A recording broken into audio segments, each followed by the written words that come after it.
Assalamualaikum warahmatullahi ta'ala wabarakatuh. Alhamdulillahi rabbil alamin, wa bihi nasta'in ala umuri dunya waddin. Ashhadu an la ilaha illallah wahdahu la syarika lah, wa ashhadu anna sayyidana wa habibana Muhammadan abduhu wa rasuluh. Allahumma salli ala sayyidina Muhammad al-fatih lima ulik wal khatim lima sabaq nasir al-haq bil haq wal hadi ila siratikal mustaqim wa ala alihi haqqa qadrihi wa miqdaril azim wa radiyallahu an syaykhinaa wa qudwatina al-wadil maqtum Abil Abbas Ahmad bin Muhammad Tijani. Rabbi shrah li sadri wa yassir li amri wahlul 'uqdatam min lisani yafqahu qawli. Amma ba'd. فيا أيها الأساتذة الكرماء وجميع الحاضرين والحاضرات والأخوان والأخوات رحمكم الله. Dalam sebuah hadis yang diriwayatkan oleh sahabat Anas bin Malik radhiyallahu an, ini hadis diriwayatkan oleh Imam Bukhari Muslim, muttafaq alaih, ya, muttafaq alaih, ini diriwayatkan oleh Imam Bukhari Muslim. Sahabat Anas radhiyallahu anhu berkata, qala Rasulullah sallallahu alaihi wasallam, tasahharu fa inna fis sahuri barakah.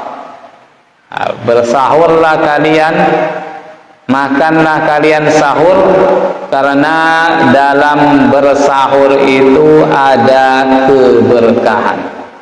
Hadis ini perintah dari Nabi Sallallahu Alaihi Wasallam untuk kita makan sahur. Walaupun perintah ini bukan perintah wajib, ini adalah salah satu sunnah dari sunnah Nabi. Nabi ketika berpuasa beliau tidak pernah meninggalkan sahur. Ya. Makanya beliau perintahkan kita umatnya untuk bersahur ketika melakukan ibadah puasa. Mengikuti sunnah Nabi, ya, berpegang teguh pada sunnah Nabi, sebagaimana sudah Anda sampaikan sebelumnya, salah satu penyebab sempurnanya iman, salah satu sebab kesuksesan hidup seseorang. Tidak ada seorang ulama wali minal aulia kecuali mereka semua mengikuti dan menghidupkan sunnah Nabi. Terutama di akhir zaman ini, sunnah Nabi sudah mulai menjadi langka. Orang yang melakukan sunnah Nabi di akhir zaman, sebagaimana sudah disampaikan oleh Rasulullah SAW, ini al-mutamassik bi sunnatin Nabi fi akhir zaman, ini falahu ajru syahid. Orang yang berpegang teguh pada sunnah Nabi, melaksanakan, melakukan sunnah Nabi menurut pengetahuan dan kemampuannya, itu akan memperoleh pahala seperti orang yang mati syahid. Maka siapa lagi yang akan menghidupkan sunnah Nabi kalau bukan kita umatnya? Maka hendaklah kita berusaha keseharian kita itu senantiasa sesuai dengan sunnah Nabi. Di antara sunnah Nabi yaitu makan sahur. As-Sayyid Alwi bin Abbas al-Maliki radhiyallahu an, dalam kitabnya Ibanatul Ahkam, ketika beliau mengomentari hadis ini, hadis tasahharu fa inna fis sahuri barakah. Bersahurlah kalian karena dalam sahur itu ada keberkahan. Beliau mengatakan ada beberapa hikmah yang akan diperoleh hamba ketika bersahur. Di antaranya yang pertama, ketika seseorang bersahur, maka makan sahur itu akan menjadi penyebab kekuatan dia dalam ibadah puasa, membantu dia sehingga ketika pagi harinya tidak langsung lapar, jadi masih bisa bertahan lama. Apalagi kalau sahurnya itu dengan buah korma umpamanya, itu bisa kuat gitu, buah korma. Itu diantara faedah pertama, diantara faedah manfaat sahur itu. Pertama, untuk memperkuat tubuh ketika berpuasa dan ketika beribadah.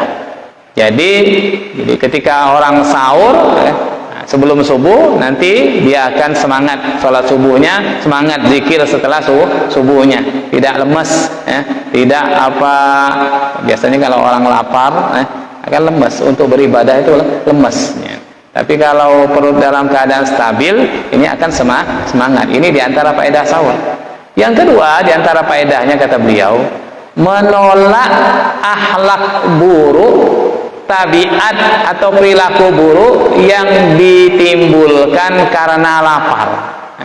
Biasa kalau perut lapar itu akan muncul perilaku akhlak buruk dari orang tersebut. Dengan bersahur, maka itu bisa menolak perilaku buruk, akhlak buruk yang akan muncul dari orang tersebut. Karena kalau dia tidak sahur, otomatis nanti akan lapar dia.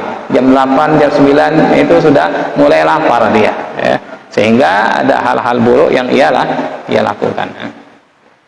Kemudian yang ketiga, di antara faedah manfaat bersahur itu, sebagaimana disebutkan oleh Sayyid Alwi bin Abbas Al-Maliki, yaitu ketika bersahur itu berarti seseorang itu menghadang doanya para malaikat. Karena disebutkan dalam riwayat, kata beliau bahwa ketika orang bangun di waktu sahur, di waktu sahar, itu para malaikat bersalawat kepada orang-orang tersebut. Salawatnya malaikat adalah istighfar. Jadi itu diantara kita faedah kita bangun sahur, untuk menghadang doanya dan salawatnya malaikat, supaya kita tergolong juga dari orang-orang yang didoakan, disalawati oleh para malaikat ini ketika kita bangun sahur. Walaupun kita bangun sahur itu dengan tujuan untuk makan umpamanya, juga akan masuk dalam doanya malaikat. Itu diantara faedah bangun sahur. Kemudian juga diantara faedah bangun sahur, di waktu sahur itu adalah salah satu waktu ijabah, waktu yang dikabulkan doa. Dalam hadis sahih disebutkan bahwa ketika waktu sahar itu Allah manggil, mana hamba-hambaku yang mau tobat, mana hamba-hambaku yang mau berdoa, yang punya hajat, mana hamba-hambaku yang lagi menderita penyakit. Nah, itu Allah manggil-manggil terus. Itu di luar Ramadan, setiap malam, setiap malam. Begitu juga di bulan Ramadan. Orang bangun sahur kemudian dia berdoa dia, maka kemungkinan besar doanya akan dikabulkan oleh Allah Subhanahu wa ta'ala. Itu diantara faedah bangun sahur. Kemudian juga di waktu sahur itu bertepatan dengan waktu zikir, waktu ibadah, sholat.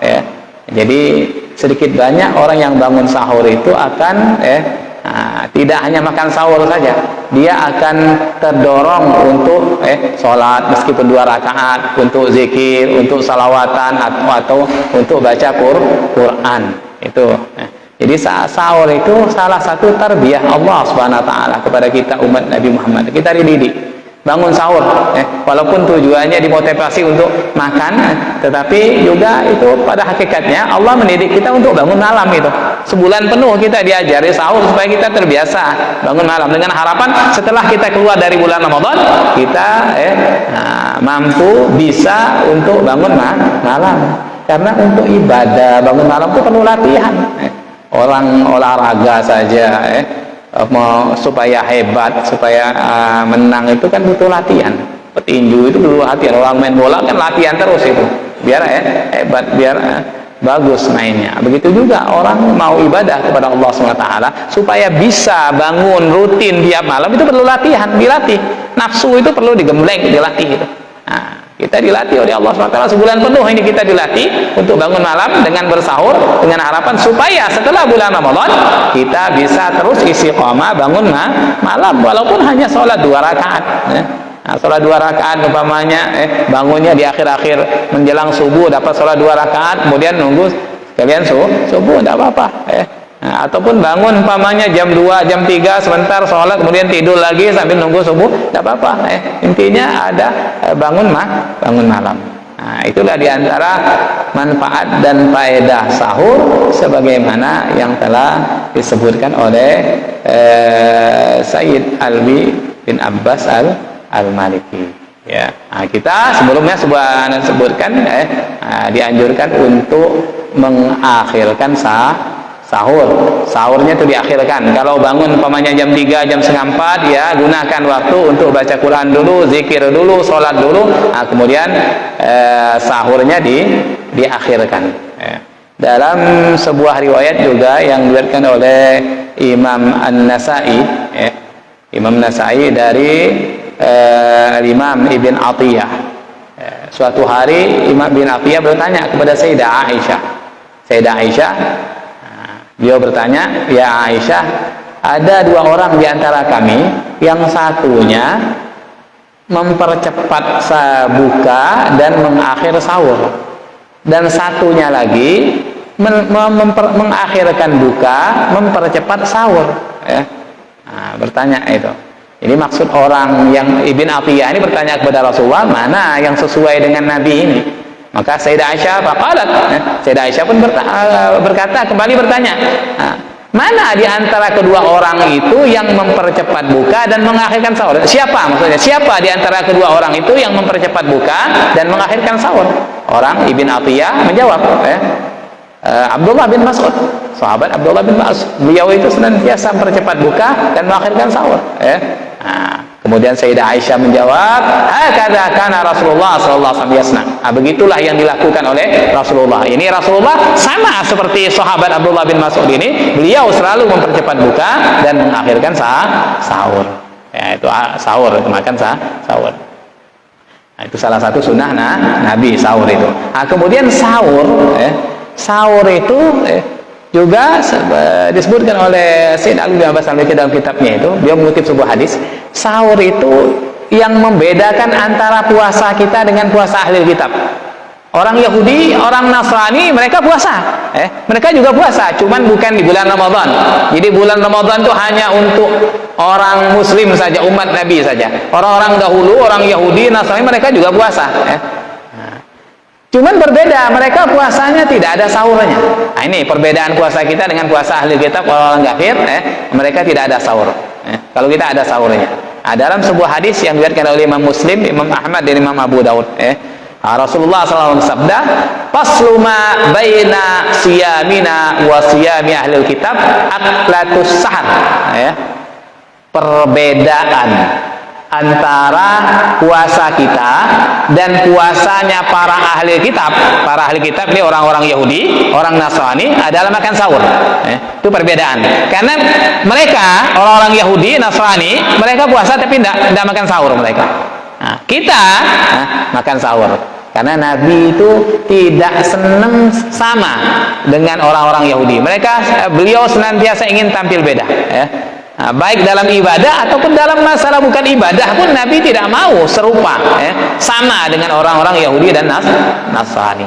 Termasuk dalam puasa ini, orang-orang ahli kitab mereka tidak ada sahurnya puasanya, langsung puasa saja. Kalau kita ada sahurnya. Bahkan sebagian orang-orang kafir juga ada yang puasanya itu tidak bukan puasa seutuhnya, puasa hanya tidak boleh makan yang berdarah, umpamanya seperti makan ikan, makan ini. Jadi puasanya tidak boleh makan nasi aja, tidak boleh makan nasi ataupun hal-hal yang ada darahnya. Berarti makan roti, makan apa masih boleh. Ada sebagian puasanya seperti itu. Kalau kita kan mutlak puasanya tidak boleh semua, tidak boleh makan minum apa saja.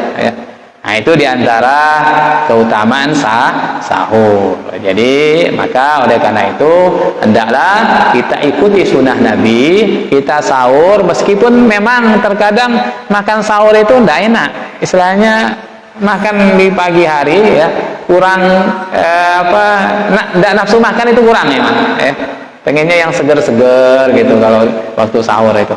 Dipaksakan makan walaupun sedikit, tidak bisa makan paling tidak yang ngopi atau kurma 3 biji atau 5 biji itu sudah kuat gitu.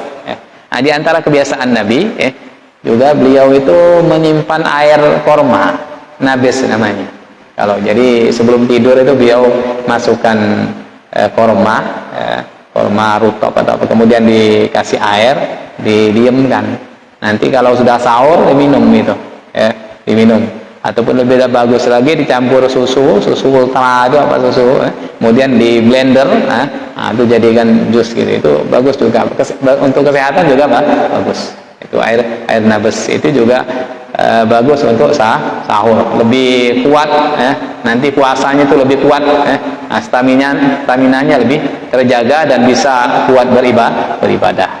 Intinya adalah kita mengikuti sunnah Nabi, ini selalu bersahur ketika puasa.